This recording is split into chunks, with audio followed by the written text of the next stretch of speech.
శ్రీ గురుభ్యో నమ. శ్రీ మహాగణాధిపతయే నమ. ఇక మనం మిథున రాశి వారికి కనుక మనం చూసుకున్నట్టయితే, ఈ రాశి వారికి ఈ నెలలో వృత్తి వ్యాపారాల్లో కూడా డెవలప్మెంట్, మంచి అభివృద్ధి కలుగుతూ ఉంటుంది. ధనలాభం ఉంటుంది. బంధుత్వాలు పెరగడానికి ఆస్కారం ఉంది. ఉల్లాసంగా ఉంటారు.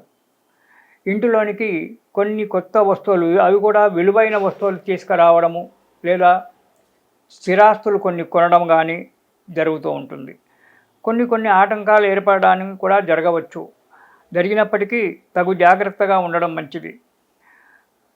కొత్త వారిని పరిచయం చేసుకునే ముందు జాగ్రత్తగా ఆలోచించి పరిచయం చేసుకోండి. ఈ స్థిరాస్తులు అంటే భూములు కొనేటప్పుడు కానీ, ఇండ్లు కొనేటప్పుడు కానీ వాటి యొక్క డాక్యుమెంట్స్ అవి చాలా జాగ్రత్తగా ఆలోచించి కొనుక్కోండి. స్థిరాస్తులు కానీ విలువైన ఆస్తులు కొనేటప్పుడు కూడా చాలా జాగ్రత్తగా ఉండండి.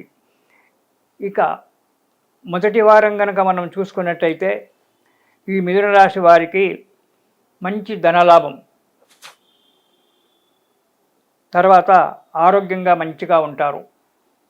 తరచూ ప్రయాణాలు చేస్తూ ఉంటారు. కానీ ఆ ప్రయాణాలు ఎందుకు చేస్తున్నారు అనేటువంటి ఒక విషయం మీకు తెలియదు. కానీ ప్రయాణాలు మాత్రం చేస్తారు. 10 మందితో కలుసుకొని ఉంటారు. సంతోషంగా ఉల్లాసంగా తిరుగుతూ ఉంటారు.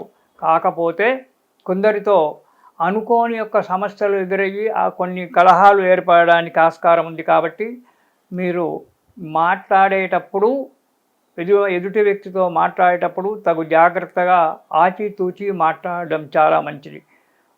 మనం మంచిగా మాట్లాడినా అతనికి మంచి నిర్ణయం ఇచ్చి మనం చెప్పినప్పటికీ, మంచి సలహాలు ఇచ్చినప్పటికీ అతనికి అది చెడ్డగా అనిపించి పోట్లాటకు రావడానికి ఆస్కారం ఉంది. కాబట్టి తగు జాగ్రత్తగా ఉండండి. ఇక రెండవ వారం కొంచెం భయంగా ఉంటుంది మనసు ఎప్పుడు. వృత్తి వ్యాపారాల్లో కొన్ని చిక్కులు రావడానికి ఆస్కారం ఉంది. కాబట్టి జాగ్రత్తగా ఉండండి. చంచలమైనటువంటి ఒక మనస్సు ఉంటుంది. ఒక స్థిరమైన ఒక ఆలోచన ఉండదు. ఎప్పుడు మనస్సు చంచలం. ఈ పని చేయాలా, ఆ పని చేయాలా, ఇక్కడ వెళ్ళాలా, అక్కడ వెళ్ళాలా, వీరిని కలవాలా, వారిని కలవాలా అనేటువంటి ఒక ఇలా చంచలమైనటువంటి ఒక ఆలోచనతో ఏదైనా స్థిరమైనటువంటి ఒక నిర్ణయం తీసుకోకపోవడం అనేటువంటిది జరుగుతూ ఉంటుంది. రెండవ వారంలో కొన్ని అనుకోని సంఘటనలు ఎదురు కావడం కూడా జరుగుతుంటుంది. జాగ్రత్తగా ఉండండి. ఆ సమస్యలు పరిష్కారం కావడానికి, ఆ సంఘటన నుంచి దూరం కావడానికి భగవంతుణ్ణి ప్రార్థించడం చాలా మంచిది.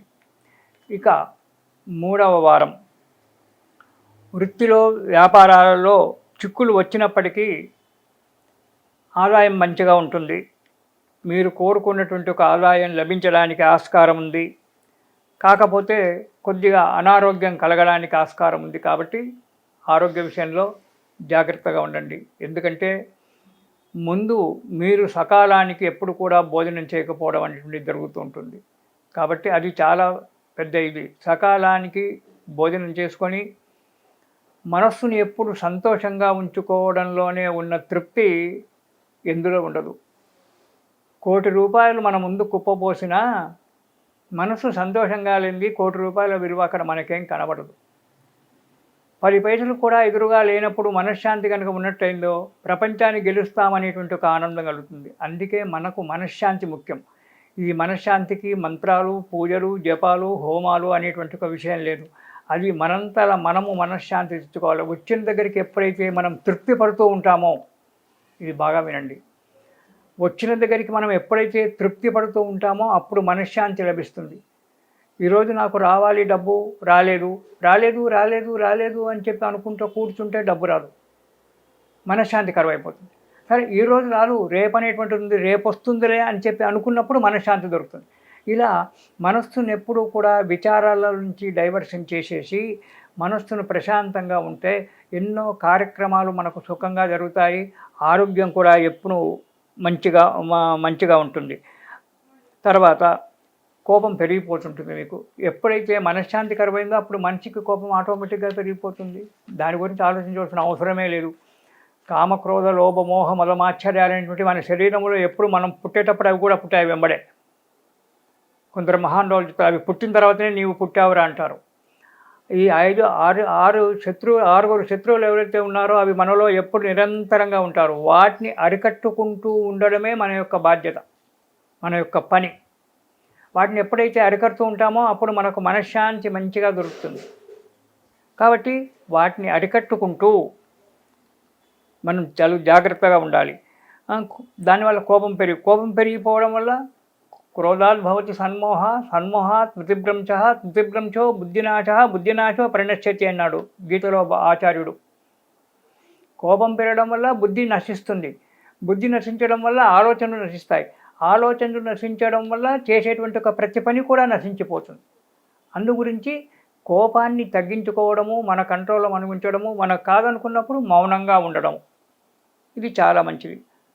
మౌనం అనేటువంటిది చాలా మంచిది. తర్వాత కొన్ని కార్యక్రమంలో వ్యతిరేకత కలుగుతూ ఉంటుంది. కానీ మీ స్నేహితుల సలహాల వల్లనో, మీ తల్లిదండ్రుల సలహాల వల్లనో, భార్య సలహాల వల్లనో అవి వెంబడే మనిషి సమసిపోవడానికి ఆస్కారం ఉంది 3వ వారంలో.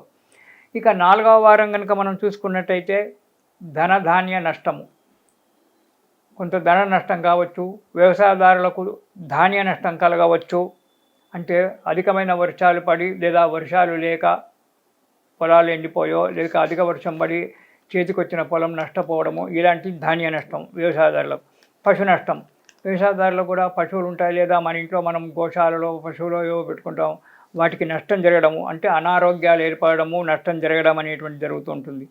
యత్నకార్య భంగము, ఏ కార్యం తలపెట్టినా ఆ కార్యక్రమానికి ఎవరో ఒకరు వచ్చి ఆటంకాలు ఏర్పరచడం అనేటువంటి జరుగుతూ ఉంటుంది. మనస్సు ఇలా ఆటంకం ఏర్పరిచినప్పుడు మనస్సు ఉల్లాసం లేకుండా, ప్రశాంతంగా లేకుండా దిగులు పడుతూ మనం కూర్చుంటాము.